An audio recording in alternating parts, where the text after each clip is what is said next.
Hello बच्चों, welcome to commerce age again. Topic for the day is income determination and multiplier. इस unit का जो तुम लोगों ने शुरू करा है लास्ट क्लास में, उसका दूसरा पोर्शन, दूसरा बट सबसे इंपॉर्टेंट पोर्शन, क्योंकि तुमने एक बार टूल समझ लिए, अब उस टूल को कैसे इंप्लीमेंट करना है वो सिखाएगा तुम्हें इनकम डिटर्मिनेशन एंड मल्टीप्लाई। ठीक है, आज हम कोशिश करेंगे हम ज्यादा बोर्ड यूज करें, हम बोर्ड पे समझें इस पूरे टॉपिक को, क्योंकि लिखने वाला टॉपिक है। तो जितना ज्यादा मैं तुम्हें समझाऊंगा, जितना तुम मुझसे समझोगे रादर देन लिखा हुआ, तो इसकी वर्थ ज्यादा होगी। तो इसलिए आज हम समझते हैं इस टॉपिक को, इस टॉपिक को कैसे करना चाहिए। पहले देख लेते हैं इस टॉपिक में है क्या क्या चीजें। इसको तुम लोग नोट डाउन कर लेना अपने पास नोटबुक में। हमें पढ़ना है equilibrium level of national income, हमें पढ़ना है इन्वेस्टमेंट मल्टीप्लायर, उसको उसका कॉन्सेप्ट, उसकी पूरी कंप्लीट प्रोसेस, और हमें लास्ट में पढ़ना है तीन अलग अलग टाइप के इक्विलिब्रियम्स, जो बहुत ज्यादा इंपॉर्टेंट है। ठीक है, ये तीनों टॉपिक। सो इसलिए मैं ये चैप्टर प्लान तुम लोगों को देता हूं ताकि तुम लोग को क्लैरिटी रहे कि तीन टॉपिक में चैप्टर डिवाइडेड है, तीन टॉपिक के तुम्हारा पूरा कंप्लीटली चैप्टर डिजाइन हो जाएगा। एक एक करके देखते हैं क्या क्या चीजें हमें पढ़नी है। तो first thing first, starting with equilibrium level of national income. चलो, अब सबसे पहले जब तुम equilibrium level of national income देखते हो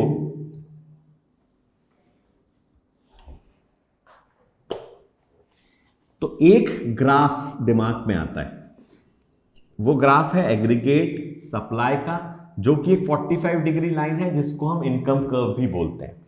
एक ग्राफ है एग्रीगेट डिमांड का, जो कि स्टार्ट होगा हमेशा पॉजिटिव से, क्योंकि consumption can never be zero, Keynes ने कहा था, और कंजम्पशन और इन्वेस्टमेंट मिला के ही बनता है तुम्हारा एग्रीगेट डिमांड, इसीलिए जीरो नहीं हो सकता। Point where aggregate demand and aggregate supply meets each other is the point of equilibrium। जब पूरे देश में AD equals to AS हो जाता है, पूरे देश, पूरे इकोनॉमिक सिस्टम में, तो हम बोलते हैं इक्विलिब्रियम हो गया। सिंपल है। और ADS का मतलब क्या है? C plus I equals to C plus S, मतलब if we cancel C by C, I equals to S, मतलब ADAS बराबर है, इसका मतलब IS भी बराबर होंगे, और ये दोनों कॉन्सेप्ट सेम है। खैर, इस पे हम बाद में समझेंगे दोनों कॉन्सेप्ट के सेम होने की। अभी देखते हैं यहां पे, अगर मैं बोलता हूं कि equilibrium level of income ADAS पे ही होगा, ध्यान से सुनना इस बात को, कि this is the only point where equilibrium happens. So मेरे इस बोलने के दो मतलब भी निकल के आते हैं। वो क्या? पहला मतलब कि जब एग्रीगेट सप्लाई एग्रीगेट डिमांड से ज्यादा होगा, AS is more than AD, तब इक्विलिब्रियम नहीं होगा, ये भी मैं बोल रहा हूं। और मैं ये भी बोल रहा हूं साथ में कि जब AD AS से ज्यादा होगा तब भी इक्विलिब्रियम नहीं होगा। So I say AD equals to S is the only equilibrium point, that means यहां पे और यहां पे इक्विलिब्रियम नहीं होने वाला। ये हिडन मीनिंग है। ये तो क्लियर हो गया कि मैंने बोल दिया, बट ये मैंने ऑफिशियली डिक्लेयर नहीं करा, बट ऑफिशियली तो मेरा यही मतलब हुआ ना। तो जब मुझे एक्सप्लेन करना है, ध्यान से समझना, अगर मुझे एक्सप्लेन करना है, कोई मुझे बोलता है चलो समझाओ, बोल तो दिया कि AD इक्वल्स टू AS पे इक्विलिब्रियम क्यों होगा, मैं लिख देता हूं equilibrium equals to AD equals to AS, this is the equilibrium point, I have to explain this. तो मुझे ये समझाने के लिए ये दो पॉइंट्स ही समझाने पड़ेंगे कि यहां पे क्यों नहीं होता और यहां पे क्यों नहीं होता। तो अपने आप समझ में आ जाएगा, ठीक है यहीं होता होगा। जब यहां नहीं हो रहा तो एक ही पॉइंट बचा है ना, मतलब ज्यादा पे बिल्कुल नहीं हो सकता, कम पे भी नहीं हो सकता, तो पॉइंट क्या बचा? AD equals to AS। चलो एक एक करके समझते हैं। अच्छा, हम जिस इकोनॉमिक सिस्टम की बात कर रहे हैं वो फ्री इकोनॉमी है, ये भी याद रखना। नो गवर्नमेंट इंटरवेंशन, गवर्नमेंट का रोल नहीं होगा, तो इकोनॉमी ऑटोमेटिकली चीजों को अचीव करती है, ये भी ध्यान रखना। So first thing first, will start with when aggregate demand is more than aggregate supply। अब इसको एक जितना लेमन टर्म्स में समझना शुरू करो और फिर उसको प्रोफेशनल वे में डाइवर्ट करोगे उतना अच्छा होगा। इकोनॉमी के अंदर total demand of the economy is more than total supply in the economy, मतलब जो भी गुड्स प्रोड्यूस होते हैं they are being sold in the market. जो गुड्स प्रोड्यूस हो रहे हैं बिक रहे हैं, गुड्स प्रोड्यूस हो रहे हैं बिक रहे हैं, और लोग की डिमांड कम नहीं हो रही। मतलब पता चल रहा है इकोनॉमी को कि there is no unsold stock. Economy में कोई भी अनसोल्ड स्टॉक बच ही नहीं रहा, जितना प्रोड्यूस होता है वो पूरा का पूरा सेल आउट हो जाता है। There is no unsold stock. So in order to, unsold stock बचा नहीं, so in order to tap this process, what they will do, they will plan to increase production. So firm and household together would be planning to increase the, इसका answer लिखने का pattern तुम्हें sheet या notes में मिल जाएगा। अभी हम समझ लेते हैं, मैं तुम्हें समझा दूंगा वो आंसर लिखने का पैटर्न कैसा है। अभी सिर्फ फोकस करो कि हम कैसे आंसर को समझ ले, क्या लिखना है। तुम्हें दिक्कत नहीं आएगी, रटना नहीं पड़ेगा कभी भी आंसर को समझने के लिए, क्योंकि अनसोल्ड स्टॉक नहीं बचता। There is no unsold stock in economy. They will plan to increase the production. चलो प्रोडक्शन बढ़ाते हैं, बस तो कुछ नहीं रहा। ऑब्वियसली हर इकोनॉमी का प्रोड्यूसर ही सोचेगा चलो बढ़ाएंगे। In order to increase the production they will increase the level of investment. वो लोग इन्वेस्टमेंट लेवल को बढ़ाएंगे, मतलब वो एग्रीगेट सप्लाई बढ़ता जाएगा। एग्रीगेट सप्लाई को बढ़ाएंगे, सप्लाई बढ़ाएंगे obviously. So in order to increase investment level they will increase aggregate supply increases till it reaches to AD equals to AS। कब तक बढ़ाएंगे? जब तक AD AS के बराबर ना आ जाए। अब ये किसने करा? इकोनॉमी में अपने आप होता चला गया। देखो अपने आप जब हम बोलते हैं तो ये मतलब नहीं होता कि अपने आप रातों रात कोई मैजिक छड़ी घुमाएगा और हो जाएगा। अपने आप से मतलब होता है some factors would definitely react to the situation. So in a case where aggregate demand is more than aggregate supply, economic situations जो है वो react करेगी और automatically उस point को यहाँ पे लाके cover कर देगी। So in case of AD is more than AS, economically भी automatically reach to AD equals to AS। अपने आप आके AD AS पे चली जाएगी, क्योंकि factors, situation, माहौल ही ऐसा बन रहा है कि हमें जानना ही पड़ेगा। भाई मुझे, तुम प्रोड्यूसर हो, तुम पता चल रहा है स्टॉक बच नहीं रहा है, जो सब बिक जाता है, तुम क्या करोगे यार? तुम बोलोगे नहीं फिर बढ़ाओ, प्रोडक्शन कैपेसिटी बढ़ाओ, तो अच्छी खबर है, खुशखबरी बढ़ा देते हैं। सो हम बढ़ाएंगे, इकोनॉमी प्लान करेंगे, दिस वुड हैपन। ये पॉइंट्स याद रखना, इनको नोट डाउन दिमाग में, नोटबुक में करके चलना। यही आंसर है, यही आंसर लिखने का पैटर्न है। अब इसी को तुम्हें सही से ये अगर समझ में आ गया तो उसको इंग्लिश में ही तो लिखना है, इसी चीज को तो एलैबोरेट करना है, इसी चीज को तो बुक्स लिखता है। बस यही चीज वो रटवाते हैं, तुम्हें रटना बस नहीं है। ये वो कॉन्सेप्ट है। और हमें सीक्वेंस समझ में आ गया, इसका सीक्वेंस क्लियर। एक आध मिस हो गया तो भी क्लैरिटी तो है ना कि अनसोल्ड स्टॉक नहीं बचता, प्रोडक्शन बढ़ाएंगे, प्रोडक्शन बढ़ाने के लिए इन्वेस्टमेंट बढ़ाना है, सप्लाई बढ़ेगा, तब तक बढ़ेगा जब तक बराबर नहीं आ जाता। उसके बाद का तो बाद में समझाना है। ये हुई पहली चीज, इसको भी हटा देते हैं। फिर आता है a point when economy is facing दूसरी सिचुएशन, दूसरा चैलेंज। वो चैलेंज क्या है? अच्छा तुम लोग अब मेरे लिखते लिखते साथ में भी बोल पाओगे, ट्रस्ट मी, होने लगता है कि वो क्या होगा। दूसरा point is when aggregate supply is more than aggregate demand. अब इस सिचुएशन को अगर ध्यान में रखो तो क्या हो रहा है इस सिचुएशन के हिसाब से? सबसे पहले क्या हुआ? There is unsold stock. Economy में स्टॉक बचा क्योंकि सप्लाई ज्यादा है डिमांड से। हम इस सिचुएशन पे, अब अनसोल्ड स्टॉक है, so in order to remove unsold stock क्या करेगी फर्म?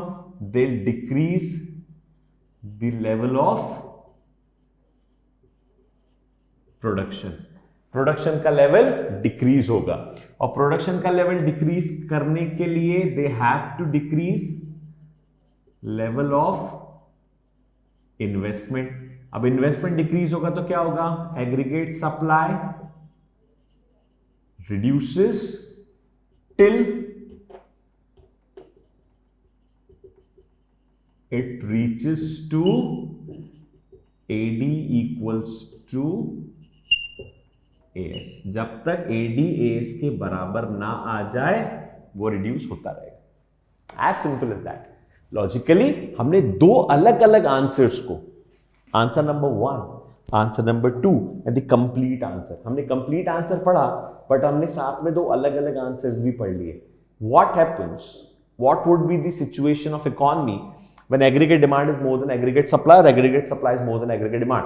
ये दोनों सिचुएशन दो अलग अलग आंसर्स हैं। We have a common solution. Logical solution, यही तो होता है। ऑटोमेटिकली इकोनॉमी कैसे अपने आप को अचीव करती है, this is free market economy. इसी को फ्री हैंड कहा गया है कि हमारे पास दो सेक्टर है, firm and household. We don't have government, we don't have foreign sector to intervene our economy.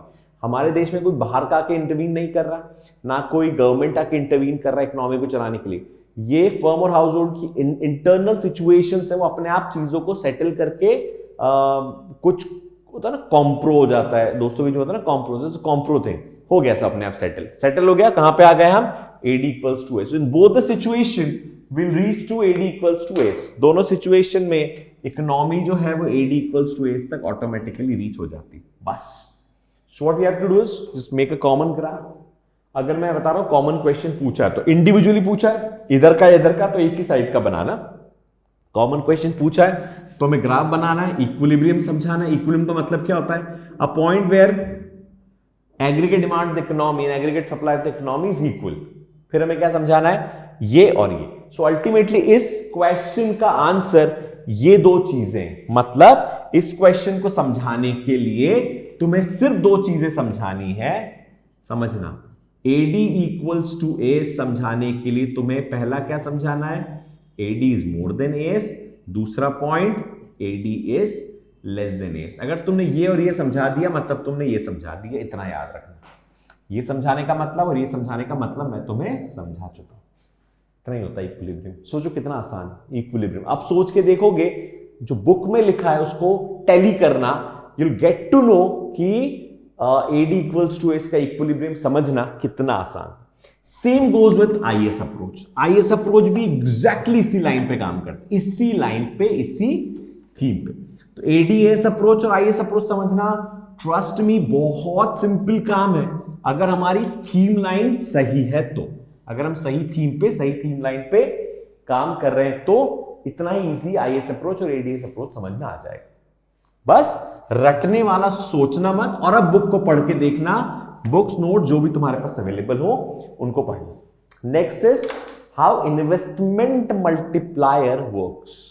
अब इन्वेस्टमेंट मल्टीप्लायर कैसे काम करता है, उसके पहले हम वो तीन सिचुएशन समझ लेते हैं जो इकोनॉमी में होती है। तीन टाइप के अनएम्प्लॉयमेंट की सिचुएशन, अपन पहले उन्हें समझ लेते हैं। तो इकोनॉमी में कीन्स ने कहा जरूरी नहीं है कि अगर हम AD इक्वल्स टू एस पे हैं, सिचुएशन मान लेते हैं, चलो AD equals to S is the situation, but not necessarily we are in full employment level. माना तुम्हारे देश में होगा AD और एस बराबर, तो ये हो गया एग्रीगेट सप्लाई, ये हो गया एग्रीगेट डिमांड, ये हो गया एग्रीगेट सप्लाई, ये हो गया एग्रीगेट डिमांड, ये हो गया तुम्हारा एग्रीगेट सप्लाई, ये हो गया एग्रीगेट डिमांड। पर ये aggregate demand full employment level है, ये भी फुल एम्प्लॉयमेंट है, ये भी फुल एम्प्लॉयमेंट। कीन्स ने बोला तुम मान के चल रहे हो कि तुम्हारे सारे रिसोर्सेज एम्प्लॉयड है, तो ADS जरूरी नहीं कि सारे रिसोर्सेज एम्प्लॉयड हो सकता है तुम्हारे रिसोर्सेज अनएम्प्लॉयड हो। तो तुम्हारा जो एग्जांपल समझना, तुम्हारा जो एग्रीगेट सप्लाई आ रहा है वो आ रहा है 800, और तुम्हारा जो एग्रीगेट डिमांड आ रहा है वो भी आ रहा है 800। What if you increase the level of investment, तुमने और लोगों को एम्प्लॉय करा, और जमीन और लेबर इनको तुमने बोला चलो तुम्हें भी काम देते हैं, जमीन को भी लाओ, हम जमीन पे भी खेती करेंगे, बिल्डिंग बनाएंगे, कुछ भी करेंगे, जमीन को भी रिसोर्स की तरह यूज करेंगे और लेबर को भी लेके आओ। और हमने अपने एग्रीगेट सप्लाई को 200 करा तो डिमांड भी 200 से बढ़ा दिया, तो हमने इसको 1000 कर दिया और डिमांड को भी हमने 1000 कर दिया। तो जब दोनों चीजें 1000 हो गई तो हमें पता चला यार यहां पे भी इक्विलिब्रियम तो था, पर ये तो अंडर एम्प्लॉयमेंट था। अब हम किस पे आ गए, मान लो फुल एम्प्लॉयमेंट, हमने सारे रिसोर्सेज यूज कर लिए। इसका मतलब ADS होना हर बार ये चीज नहीं बताता कि तुम्हारा देश फुल एम्प्लॉयमेंट है कि नहीं। कभी कभी वो अंडर एम्प्लॉयमेंट और कभी कभी ओवर एम्प्लॉयमेंट की तरफ भी इशारा करता है। तो इट्स नॉट नेसेसरीली कि you are in full employment level. मतलब तीन सिचुएशन बन के सामने आती है। अब समझते हैं वो तीन सिचुएशन क्या है। ये जो मैंने ग्राफ बनाया ये एक्चुअल नहीं है, ये फुल एम्प्लॉयमेंट लेवल के AD है। मानो जो एक्चुअल AD है वो यहां पे है, ये तो स्टैंडर्ड था ना ऊपर वाला। Now this is AD actual. हम है कहां पे, हम है यहां पे, हम है कहां पे, हम है यहां पे। So in these two cases this is, हमें यहां होना चाहिए था, नीचे है, तो this is under employment, this is over employment या ओवर फुल एम्प्लॉयमेंट भी बोलते हैं इसको। हम क्योंकि एडी से नीचे हैं, हमने कम इन्वेस्टमेंट करा हुआ है, so we are under employment. हमने एडी से ज्यादा इन्वेस्टमेंट करा हुआ है जितना नहीं रिक्वायर्ड है, so we are over employment. इस केस में यही फुल है और यही एक्चुअल भी, तो in this case it is full employment. So full employment, over full employment, ज्यादा एम्प्लॉयमेंट हो रहा है, अंडर। तो यहां पे जो इक्विलिब्रियम बनेंगे, this is E actual, this is E full, this is E full, this is E actual. देख रहे हो एक्चुअल कहां बना, फुल से ज्यादा, एक्चुअल कहां बना, फुल से कम। यहां पे this is E F and A, जहां फुल है वहीं पे एक्चुअल, यहां कोई चेंज नहीं आया। तो तीन टाइप के अनएम्प्लॉयमेंट सिचुएशंस, ठीक है। तो तीन सिचुएशन कौन कौन सी, अंडर एम्प्लॉयमेंट, उसके बाद second is over employment, third is full employment. ये है थी, इससे तुम्हें इन्वेस्टमेंट मल्टीप्लायर का बेस समझने में आसानी मिलेगी। छोटा सा टॉपिक है ये, कभी कभी पूछते हैं 3 मार्क्स में, लेकिन पूछते हैं और बहुत अच्छे से इसको एक्सप्लेन कर दो, 3 मार्क्स पक्के हो जाते हैं तुम्हारे बहुत इजीली, ठीक है। चलो, the next is investment multiplier कैसे काम करता है। इस बात को बहुत ध्यान से समझना है, इन्वेस्टमेंट मल्टीप्लायर को। तुमने इन्वेस्टमेंट मल्टीप्लायर के बारे में सुना होगा, after all the studies through out the year तुम इन्वेस्टमेंट मल्टीप्लायर को समझ जाते हो कि कुछ तो है टॉपिक, थोड़ा बहुत हमने समझ लिया। इसको असेंबल करना बहुत जरूरी है, इन्वेस्टमेंट मल्टीप्लायर। वो असेंबलिंग प्रोसेस में बताता हूं क्या होता है। वो असेंबलिंग प्रोसेस अंडर एम्प्लॉयमेंट से आता है। This is aggregate supply, income भी हम इसे बोलते हैं। This is aggregate demand actual and this is aggregate demand full employment level, ठीक है। अब aggregate demand actual, aggregate demand full employment level, हमें पता है कि we are working in under employment level, हमें यहां से यहां पे लेके जाना है। मैं जस्ट एक एग्जांपल दे रहा हूं, उसको एग्जांपल के तौर पे ही लेना। मान लो ये है 100 और ये है 500, सिर्फ एग्जांपल है। तो 100 से 500 जाने के लिए, मतलब 100 से 500 जाने के लिए हमें कितने टाइम्स इकोनॉमी को बढ़ाना पड़ेगा, 5 टाइम्स। 5 टाइम्स इंक्रीज करना पड़ेगा, मतलब हमें इकोनॉमी में कितने रुपीज इन्फ्यूज करने पड़ेंगे, 400। 400 रुपए जब तुम इकोनॉमी में डालोगे तो लोग 400 रुपए की डिमांड करेंगे। When you infuse 400 rupees in the economy, they'll demand 400 rupees. So demand will increase by 400 rupees and reach to 500. 100 रुपए भी हैं लोगों के पास डिमांड करने के लिए, तुमने 400 रुपए डाले तो 400 रुपए की डिमांड बढ़ेगी और 500 तक पहुंच जाएगा। ये थॉट था क्लासिकल इकोनॉमिस्ट का। तो कीन्स ने बोला बस यही गलती मत करना जो लोकेश सर सोच रहे हैं। तो क्या बोला उन्होंने बोला नहीं, ये नहीं हो सकता। क्या होगा, होगा ये कि अगर तुम इकोनॉमी में डिमांड को, ध्यान से समझना, you have to increase demand by 400 rupees। तुम्हें डिमांड को कितने से इंक्रीज करना है, 400 से। तो तुम्हें लोगों की इनकम कितनी बढ़ानी पड़ेगी, 400 रुपए। यहां तक तो सही बोला लोकेश सर ने।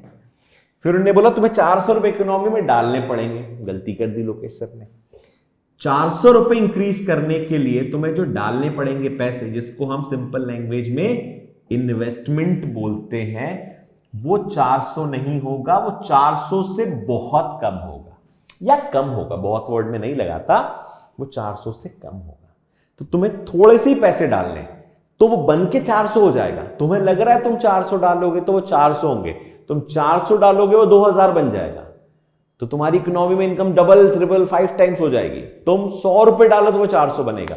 तो 400 डालने के लिए तुम्हें कम डालना। अब ये कितना डालोगे, दैट डिपेंड्स ऑन तुम्हारी इकोनॉमी में कंजम्पशन की टेंडेंसी कितनी है। मतलब तुमने इकोनॉमी में 400 रुपए डाले, लोगों ने 400 रुपए तुरंत कंज्यूम कर दिए, तुरंत कंज्यूम कर, नहीं सेव करते लोग पैसे, तुरंत कंज्यूम कर दिए, मतलब तुम्हारी इकोनॉमी में उसी दिन, मान लो कंजम्पशन की हैबिट समझते हैं, उसी दिन 400 रुपए लोगों ने कंज्यूम कर दिए। जैसे ही कंज्यूम कर दिए वो किसी और की इनकम बन गए ना, क्योंकि 400 रुपए अगर मैं कंज्यूम कर लूं तो मेरे साथ किसी और की इनकम भी तो बनेगी, तो किसी और की इनकम बन गई 400, उसकी भी आदत इकोनॉमी में बिगड़ी हुई है, वो भी अपने 400 खर्च कर देता है, तो 2 बार 400 तो 800 हो गए, मुझे तो 400 डालने थे, मेरे तो 2 दिन में ही 800 हो गए। ऐसे करते करते करते मेरी इकोनॉमी में तो बहुत ज्यादा पैसे बढ़ जाएंगे, तो मुझे रुकना पड़ता है, मुझे समझना पड़ता है कि इकोनॉमी में 400 डालने के लिए एग्जैक्टली कितने रुपीस इन्फ्यूज करने। इसी कॉन्सेप्ट को इन्वेस्टमेंट मल्टीप्लायर कॉन्सेप्ट बोलते हैं। चलो अब ये समझ में आ गया ग्राफ, अब हम समझते हैं इन्वेस्टमेंट मल्टीप्लायर कैसे काम करता है। ये कुछ हद तक, या बोलो काफी हद तक, ये बैंकिंग मल्टीप्लायर या मनी मल्टीप्लायर या मनी क्रिएशन जैसा ही है, सिर्फ टर्म्स, तरीका और लॉजिकली समझने के कॉन्सेप्ट पे चेंजेस आता है, but the concept is same, mathematical concept exactly the same like money multiplier. आज अंडरस्टैंड ये कैसे काम करेगा। मान लो इकोनॉमी में we have infused, we have invested 100 rupees initially, हमने इकोनॉमी में 100 रुपए इनिशियली डाल दिया। Now every economy is a tendency to consume money known as MPC। Her economy का एक MPC होता है और एक कंजम्पशन टेंडेंसी होती है कि इकोनॉमी कितना कंज्यूम कर रही है और कितना सेव कर रही है। MPC को मैं कंज्यूम लिख देता हूं, ज्यादा इजीली समझ में आएगा, ठीक है। फिर कंजम्पशन के बाद जो पैसा बचा सेविंग हो जाता है, सेविंग को भी छोड़ देते हैं, ठीक है। कंजम्पशन के बाद को सेविंग बचता है, चलो सेविंग भी लिख देते हैं, समझ में आ जाएगा कितनी सेविंग इकोनॉमी में हो रही है।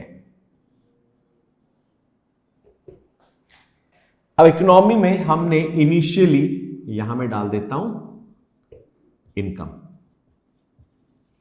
हमने इकोनॉमी में इनिशियली जो इनकम पुट करी इन्वेस्टमेंट के फॉर्म में, दैट इज 100 रुपीज। 100 रुपीज का हमने इनिशियली इन्वेस्टमेंट करा, this is the first investment, I call it investment initial level पे। जैसे इन्वेस्टमेंट करा इकोनॉमी में, इन्वेस्टमेंट और इनकम हमने एक ही कॉलम में क्यों लिखा, क्योंकि हमने जैसे ही 100 रुपए इन्वेस्ट करा वो 100 रुपए इनकम भी तो बन गई इकोनॉमी की, पहले राउंड में वो 100 रुपए इनकम ही बन गई। तो जैसे ही 100 रुपए इनकम बनी उसमें से कुछ पैसा कंज्यूम हो जाएगा। मान लो हमारी इकोनॉमी का MPC 0.8, MPC का मतलब क्या समझाया था मैंने, MPC जितना भी इनकम चेंज हो रही है, जितनी भी इन्वेस्टमेंट इंक्रीज हो रहा है, अभी इनकम और इन्वेस्टमेंट एक ही चीज है क्योंकि पहला ही राउंड है, तो इनकम अगर 100 रुपए से बढ़ती है, 1 रुपए से बढ़ती है तो 80 पैसा कंज्यूम होता है। ये कहां पता चला हमें, MPC से। 0.8 का मतलब है कि 1 रुपए इनकम बढ़ी तो 80 पैसा खर्च हो जाएगा, मतलब 80%। तो 100 रुपए इनकम बढ़ी तो कितना खर्चा हो जाएगा, 100 रुपए इनकम बढ़ेगी तो 80 रुपीज खर्चा हो जाएगा, 80 रुपीज कंज्यूम कर लेंगे, 20 रुपीज सेव, इसको हटा दो, ये तो इकोनॉमी से बाहर चला गया पैसा, यही बाहर जाते जाते इस चीज को कम करेगा, ये भी याद रखना, इसकी इंपॉर्टेंस है। खैर, सो 80 रुपए जैसे ही कंज्यूम हुआ तो किसी और की इनकम बन जाएगा ना, मेरा consumption is by default otherwise income, तो मैं एक अजम्पशन लिख देता हूं। इकोनॉमी के इन्वेस्टमेंट मल्टीप्लायर को समझाने का अजम्पशन क्या है, consumption of a person, of one person is income to another person. मेरा कंजम्पशन किसी और की इनकम बनेगा, बनेगा ही बनेगा। तो इकोनॉमी में सेकंड राउंड में कितना पैसा आ गया, 80। आदत तो नहीं सुधरेगी इकोनॉमी की, वो फिर खर्चा करेंगे, वो खर्चा करेंगे 80% के हिसाब से, दैट इज 64।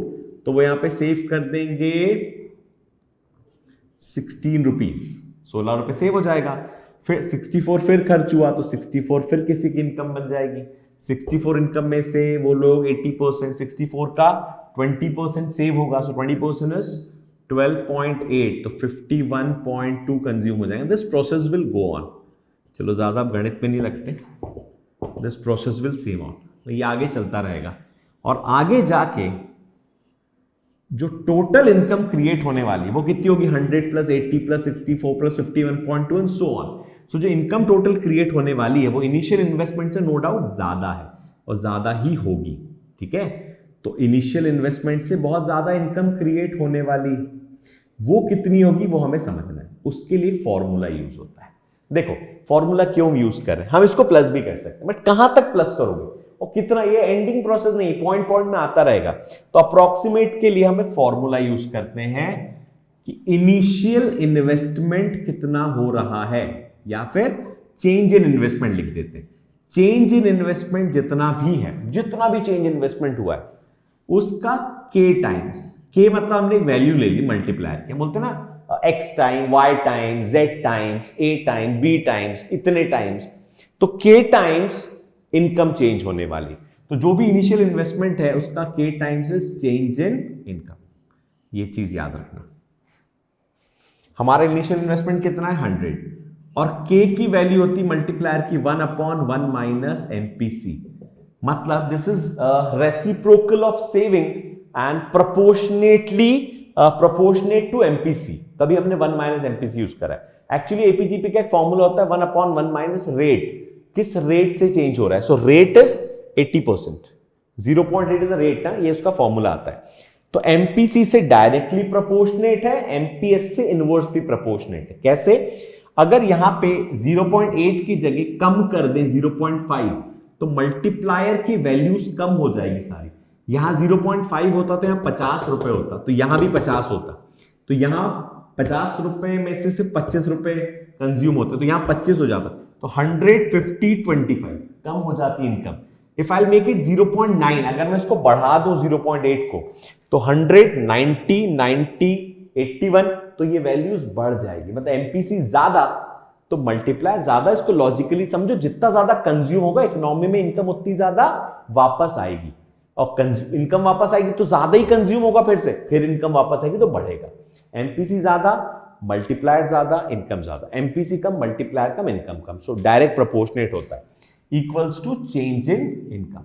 अब सोल्यूशन निकालते हैं इसका कितना होने वाला है। So it is 100 multiplied by 1/1 minus 0.8, मेरा एमपीसी कितना है 0.8, equals to change in income. इसको सोल्यूशन करेंगे तो हो जाएगा 100 मल्टीप्लाइड बाय 1/1 माइनस 0.8 का मतलब होता है 1/0.2 equals to change in investment, sorry change in income. चेंज इन इनकम को वैसे चेंज इन वाई लिखते हैं, अपन इसको चेंज इन वाई लिख देते हैं, ठीक है, क्योंकि इन्वेस्टमेंट आई यूज हो रहा है इसलिए। क्या है, सो 1/1 माइनस 0.2 का मतलब होता है 100 मल्टीप्लाइड बाय 1/0.2 का मतलब है 5। इसको तुम या तो सीधे सीधे मल्टीप्लाई डिवाइड कर दो, या फिर वैल्यू ऑफ मल्टीप्लाई लिख दो 5 टाइम्स, तो आंसर आ जाएगा 500। तो हमारे मल्टीप्लायर की वैल्यू कितनी है ये समझ लेते हैं। के की वैल्यू है 5, मतलब जो भी इन्वेस्टमेंट होगा उसका 5 टाइम्स इनकम जनरेट होने वाली। सो 5 टाइम्स इज 500। यहां पे क्योंकि 80% है तो 400, और ये बचा 20% is 100। This is how investment multiplier has to be explain. Now I will tell you this is what investment multiplier is. Exactly इसको कैसे एक्सप्लेन करना है आई विल टेल यू। इसका पूरा सिस्टम मैं तुम लोगों को बताया था, यहीं पे बताया था सिस्टम उसका पूरा। ये क्लियर हो गया होगा, इसको हटाते हैं। लेट्स सी, सबसे पहले मैं लिख देता हूं, लिखा भी हुआ है। The first thing first is meaning of investment multiplier. Meaning क्या होगा, investment multiplier is number of times investment is multiplying itself, number of time initial investment is converted into change in income, और number of time income increases. तीनों बता देता हूं जो तुम्हें समझ में आए। Number of time income increases with initial investment, कितने टाइम्स इनकम इंक्रीज होने वाला है, रटना नहीं है, समझना है। मीनिंग लिखा, फिर हम लिखेंगे अजम्पशन, एक अजम्पशन है, फिर हम लिखेंगे प्रोसेस विथ टेबल। अब जो प्रोसेस है उसको तुम्हें समझाना है, बट अप टू, मेरे हिसाब से up to 2 rounds are more than enough. फिर भी लगता है, मन नहीं मानता है कि नहीं नहीं थोड़ा छोटा हो रहा है, तुम तीसरे राउंड को भी कवर कर लेना। उससे ज्यादा मत करना। तुम एक ही एक चीज समझा रहे हो, समझना बोर्ड वालों का इरिटेशन भी होता है, तो एक ही समझा रहे हो, एक गया। ऐसे मानो तुमने एक गोडाउन की तुम स्टोरी बता रहे हो कि चिड़िया गोडाउन खाली कर रही है, तो वो चिड़िया गई उड़ के गोडाउन में गेहूं रखे हैं, वो एक दाना उठा के लाई अपने घोंसले में डाला, फिर चिड़िया उड़ के गई गोडाउन में दाना उठाया घोंसले में डाला, फिर चिड़िया गई उड़ के दाना उठाया घोंसले में डाला। अल्टीमेटली तुम ये चीज नई नहीं बता रहे, उसके बाद क्या हुआ ये सुनना है सबको। उसके बाद क्या समझ में आ गया, चिड़िया गई गोडाउन से दाना उठा के लाई, अब तुम बोलोगे नहीं नहीं पूरी बोरी खा ले होने तो पहले, एक बोरी पूरी खा, किसी को नहीं सुनना तुम्हारी बोरी खाने की स्टोरी। एक बार समझ में आ गया ना, तो समझ में आ गया कि हाँ ये हो रहा है कि पैसा जो जा रहा है वो कंजम्पशन बनता है, कंजम्पशन में से वापस आ जाता है इकोनॉमी, बचा हुआ सेविंग है। ये एक बार हो गया क्लियर, 2 बार कर दिया तुम, चलो तुम्हारा मन नहीं माना तुमने 3 बार कर दिया, इससे ज्यादा कोई नहीं सुनेगा, चिढ़ जाते हैं। तो हमने 3 बार समझा दी, प्रोसेस 3 बार एक्सप्लेन करना है, टेबल जितना बड़ा बना दो उससे कोई फर्क नहीं पड़ने वाला। Fourth is conclusion. Now this is very important to have conclusion, and conclusion is the most difficult and typical part. खत्म कहां करोगे, चिड़िया तो उड़ रही है, तुम खत्म कहां करो। सो खत्म करना जैसे मैंने करा था, मैंने सीधे ले आया न्यूमेरिकल पे, ये खत्म हो गया, अब नहीं। So finally total income created in the economy, ये वर्ड लिख देना। So finally total income created in the economy is equal to initial deposit, initial investment, change in investment multiplied by money investment multiplier. क्या लिखोगे conclusion को? So finally the total income created equals to change in investment multiplied by investment multiplier, और फिर लिखना formula change in investment equals to delta I multiplied by के, और इसके बाद लगा देना पूरा न्यूमेरिकल जो भी अपन ने पढ़ा, न्यूमेरिकल चिपकाते चले जाना बस। सो कंक्लूजन हमेशा न्यूमेरिकल से एंड करना, कभी तकलीफ नहीं आएगी। Complete set of answer of investment multiplier. दूसरी इंपॉर्टेंट चीज, इसको कॉमन रख दो, इसको कॉमन रख दो, इस पूरे टेबल को कॉमन रख दो, कोई एक्सपेरिमेंट मत करो, 100 रखो, 1000 रखो, 500 रखो, जितना आसान, 10 रुपए रख दो, कोई फर्क नहीं पड़ता। इससे नहीं फर्क पड़ रहा कि तुमने कितना डिफिकल्ट फिगर लिया है, 6484,000 करोड़ हमने इन्वेस्टमेंट करा, ये रियलिस्टिक फिगर देख नहीं सोचना, 100 रुपए हमने इन्वेस्ट करा, सिंपल एज दैट, इन्वेस्टमेंट करो आसान हो जाएगा, ठीक है। So investment multiplier with solutions with answer लिखने का पैटर्न ये है, इजी है तीनों चीजें। फर्स्ट इज इक्विलिब्रियम, इक्वल करना है, ज्यादा कम को एक्सप्लेन करना है, क्लियर। 3 टाइप की इक्विलिब्रियम, अंडर एम्प्लॉयमेंट एडी नीचे होगा जब full employment, over employment AD full employment से ऊपर होगा, फुल एम्प्लॉयमेंट जब एडी और एडी जो फुल एम्प्लॉयमेंट और एक्चुअल बराबर होगा।